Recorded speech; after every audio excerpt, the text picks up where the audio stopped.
नमस्कार। आज हम बात कर रहे हैं असम के एक जाने माने गायक जीतुल जुमन की। उनकी कहानी पर असमिया में एक लेख छपा था, उसी के कुछ अंशों पर आज हम थोड़ी गहराई से चर्चा करेंगे। बिल्कुल। और ये कहानी सिर्फ एक गायक की नहीं है, बल्कि इसमें संघर्ष है, जुनून है और कैसे मुश्किलों से लड़कर अपना रास्ता बनाया जाता है, वो सब है। तो कहाँ से शुरू हुई ये कहानी? जीतुल का सफर शुरू होता है नलबाड़ी जिले के एक छोटे से गांव रणाकुची से। बचपन से ही गाने का शौक था। स्कूल में तो बेस्ट सिंगर का अवार्ड भी मिला था। अच्छा, मतलब हुनर तो शुरू से ही था। हाँ, हुनर था, सपना भी था गायक बनने का। लेकिन परिवार की आर्थिक स्थिति वो थोड़ी ठीक नहीं थी। पिता की एक पान की छोटी सी दुकान थी। हाँ, तो जाहिर है मुश्किलें रही होंगी। बिल्कुल। लेकिन वो सपना नहीं छोड़ा। 2010 में परीक्षा के बाद वो निकल पड़े गुवाहाटी, गायक बनने का सपना लेकर। अरे वाह, ये तो बड़ा कदम था, इतनी कम उम्र में घर छोड़कर एक बड़े शहर जाना। हाँ, हिम्मत तो थी। और गुवाहाटी पहुंचते ही असल संघर्ष शुरू हुआ। पहले तो एक दुकान में मैनेजर की नौकरी करनी पड़ी, गुजारा चलाने के लिए। लेकिन संगीत वो छोड़ा नहीं होगा? नहीं, नौकरी के साथ साथ संगीत की साधना चलती रही। 2011 में पहला स्टेज शो भी मिला, लाल माटी में, पर उससे कोई खास पहचान नहीं बनी। और पैसे?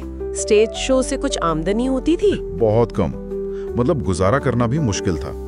आर्थिक तंगी बनी हुई थी। सोचिए, 2013 में पहला गाना रिकॉर्ड भी करवाया, लेकिन पैसे ही नहीं थे कि उसे रिलीज कर सके।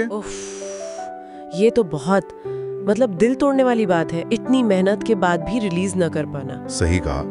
ये दिखाता है कि सिर्फ टैलेंट काफी नहीं होता कई बार। लेकिन वो रुके नहीं। 2014 में उन्होंने खुद का लिखा, खुद का कंपोज किया गाना मरम विचारी, उसे रिलीज किया। अच्छा, ये पहला ऑफिशियल रिलीज था उनका? हाँ, अपना पहला गाना। एक छोटा कदम, पर बहुत जरूरी था उनके लिए। और फिर क्या नौकरी जारी रखी? नहीं, 2015 में उन्होंने एक और बड़ा फैसला लिया, दुकान की नौकरी छोड़ दी। सोचा कि अब पूरा ध्यान सिर्फ संगीत पर देंगे। लेकिन ये तो और भी मुश्किल रहा होगा, बिना नौकरी के गुवाहाटी में रहना। बहुत मुश्किल। सिर्फ गायकी के भरोसे टिके रहना लगभग नामुमकिन सा हो गया था।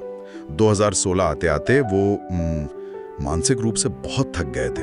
लगने लगा था कि शायद ये रास्ता सही नहीं है। ये वो वक्त होता है जब कई लोग हार मान लेते हैं। बिल्कुल। लेकिन यही कहानी में एक मोड़ आता है। उन्होंने हार नहीं मानी। क्या किया? एक प्राइवेट कंपनी में सिक्योरिटी गार्ड की नौकरी पकड़ ली।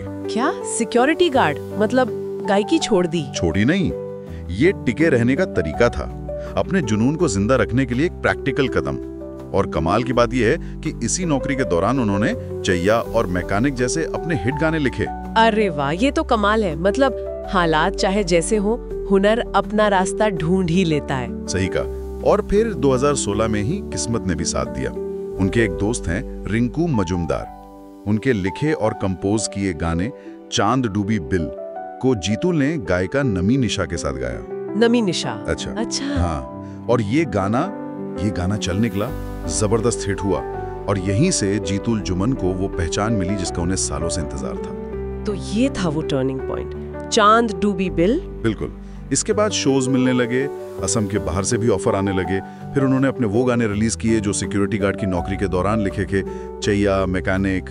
चैया तो मैंने भी सुना है, काफी पॉपुलर है वो गाना। हाँ, चैया तो बहुत बड़ा हिट हुआ, आज भी उसकी फरमाइश होती है। लेकिन यहाँ एक और दिलचस्प बात है, उन्होंने सिर्फ गाने पर ही फोकस नहीं रखा। अच्छा, और क्या किया? उन्होंने समझा कि बदलते वक्त के साथ चलना होगा, सिर्फ एक चीज पर निर्भर नहीं रह सकते। तो उन्होंने ग्राफिक्स और वीडियो एडिटिंग सीखी, बाकायदा स्किल्स डेवलप किए। ये तो बहुत समझदारी की बात है, अडेप्टेबिलिटी। एकदम।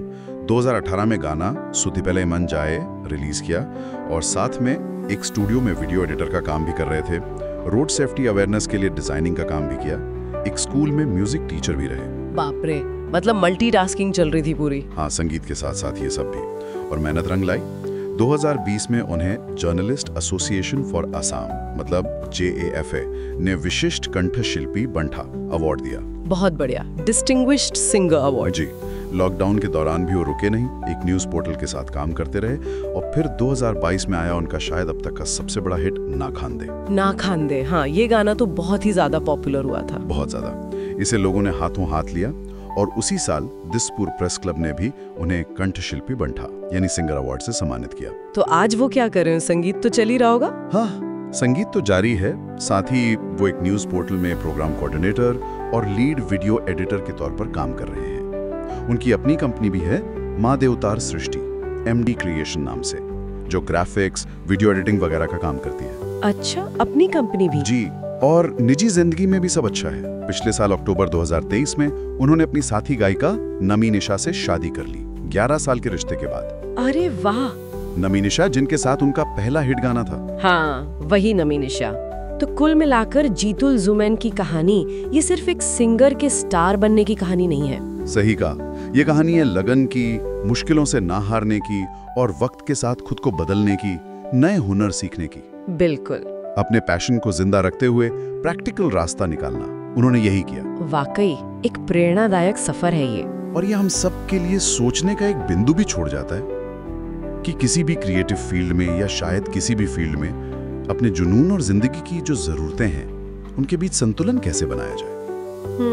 क्या कामयाबी का मतलब सिर्फ फेमस होना है, या फिर लगातार सीखते रहना, बदलते रहना और मुश्किल हालात में भी अपना रास्ता बना लेना? शायद यही असली जीत है।